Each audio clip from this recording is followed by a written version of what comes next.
So there are a crap ton of Nintendo NX rumors going on right now, and if they prove to be true, then well, it's gonna be one odd system.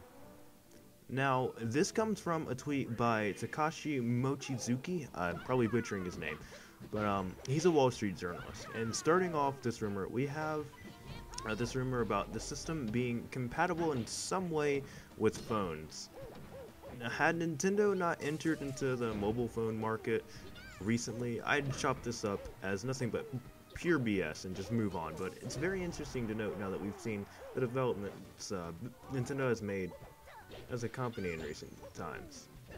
Now, I'm guessing the console will work in tandem with some of their future mobile IPs. Say, you may be able to track your stats on your console game as some sort of companion app. Not anything revolutionary, but it's also not confirmed exactly how the two devices will coexist. A good thing to keep in mind is that none of this has been confirmed by Nintendo yet.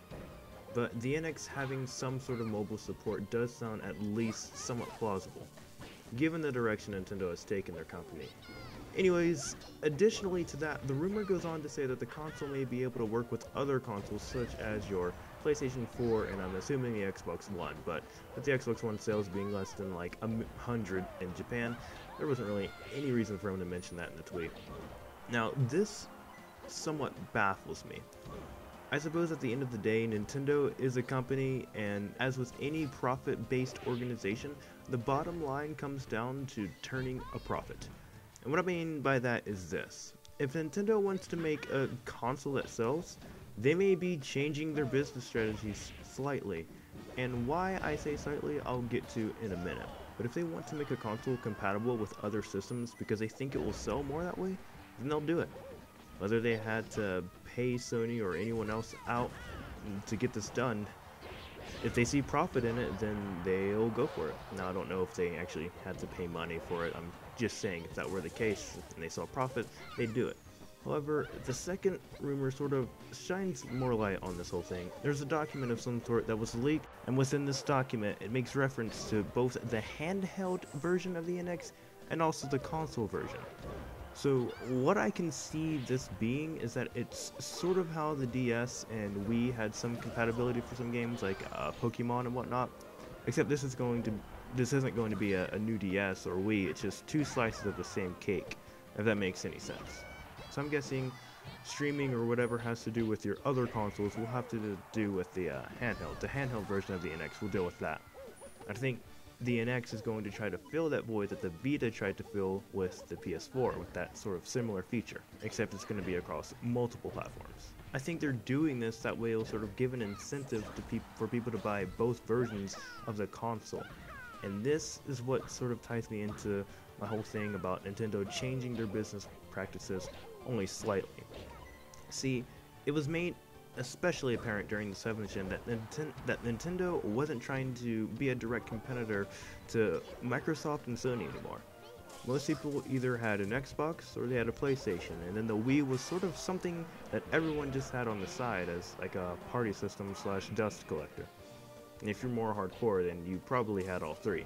But the point is that it seems like they're taking a similar approach with the NX, in that they expect you to buy this console in addition to others. Or at least that is how it is with the handheld version.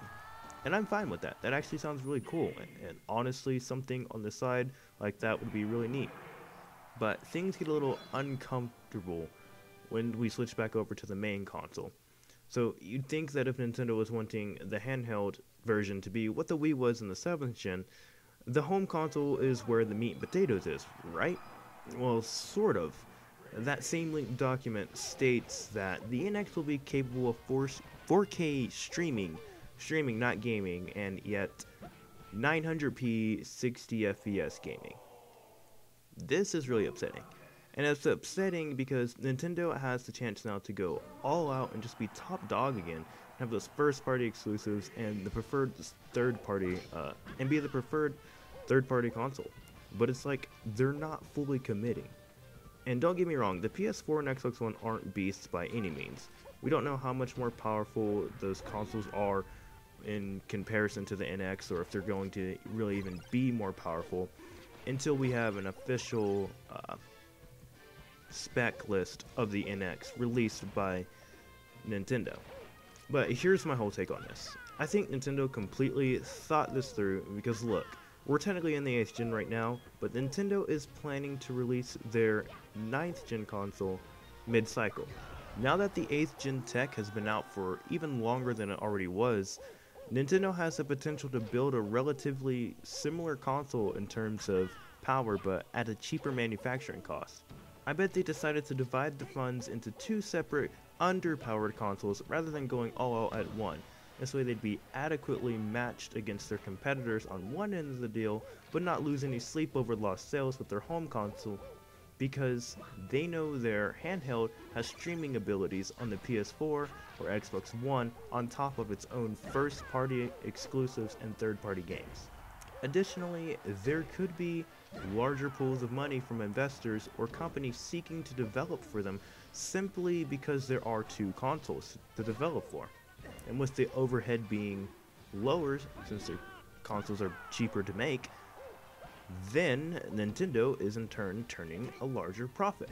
Now I'm guessing that Nintendo is hoping that the 8th gen cycle is gonna go on just as long as Microsoft and Sony are. That way they can ride this 8th gen wave with their 9th gen console being a decent competitor until Sony and Microsoft release their next console, in which they can sort of be, again, a decent competitor without the NX having a rushed lifespan.